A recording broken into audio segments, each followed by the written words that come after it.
রাজ্যে পালাবদলের পরেই ভয় আউট ভরসা ইন করেছে নতুন সূর্যোদয়ের কিরণে বিকশিত বঙ্গ। তোষণ তোষামোদের রাজনীতিকে সমূলে বিনাশ করে বাংলা তার হারিয়ে যাওয়া গরিমা পুনরুদ্ধার করতে সমর্থ হয়েছে।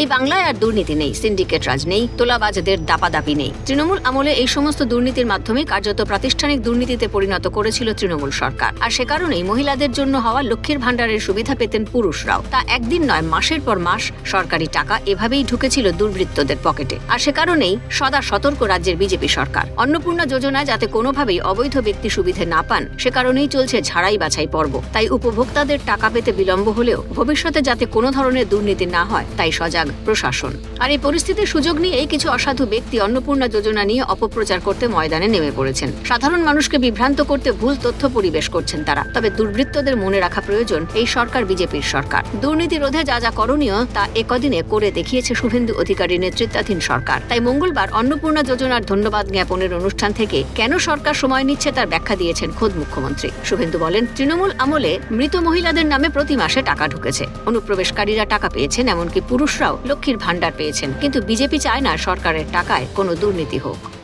আপনারা অনেকেই ভাবতে পারেন যে লক্ষ্মীর ভাণ্ডার প্রাপকদের সকলকেই তো ট্রান্সফার করে দেওয়া যেত, কিন্তু না বন্ধু, মাত্র 500 টাকা করে 21 সাল থেকে আগের সরকার দিয়েছে, মাত্র 500 টাকা করে 24 সাল পর্যন্ত। তারপরে লোকসভা নির্বাচনের সময় 500 টাকা 1000 করা হয়েছিল।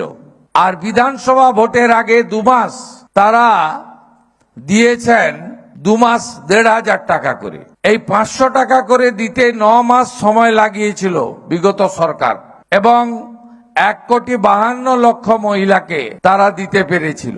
মৃত মহিলার নাম ছিল, পশ্চিমবঙ্গের অধিবাসী নয়, SIR এর নাম কেটে গেছে, অবৈধ অনুপ্রবেশকারী তাদের নাম ছিল, এমনকি 3 লক্ষ পুরুষের নামও ছিল আগের সরকারের সময়। আমরা চাই না যে সরকারি অর্থ সেই অর্থে দুর্নীতি হোক। আমরা চাই না সরকারি অর্থ অনুপযুক্ত লোকের কাছে যাক। এরপরেই মুখ্যমন্ত্রী মহিলাদের ভরসা দিয়ে জানিয়েছেন, একজন যোগ্য মহিলাও এই প্রকল্প থেকে বঞ্চিত হবেন না। প্রতি মাসের 10 থেকে 15 তারিখের মধ্যে অ্যাকাউন্টে টাকা ঢুকে যাবে বলেও জানিয়ে দিয়েছেন মুখ্যমন্ত্রী।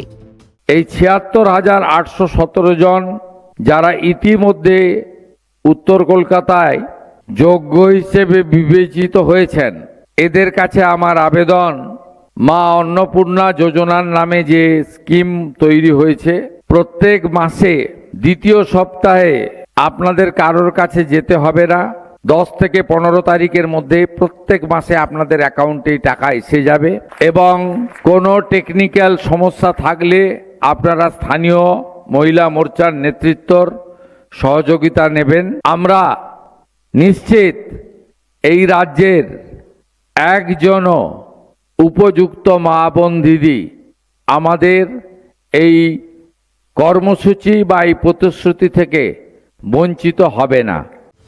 নতুন সরকারের 100 দিনের মধ্যেই একের পর এক কাজ করে দৃষ্টান্ত স্থাপন করেছে তারা। তবে সরকারের কোনো প্রকল্পকে যে দুর্নীতির কালো ছায়া আর গ্রাস করতে পারবে না তা কার্যত স্পষ্ট। সব মিলিয়ে নতুন জামানায় মুক্ত স্বাধীনতায় বাঁচার রসদ পাচ্ছেন রাজ্যবাসী। ক্যালকাটা নিউজ।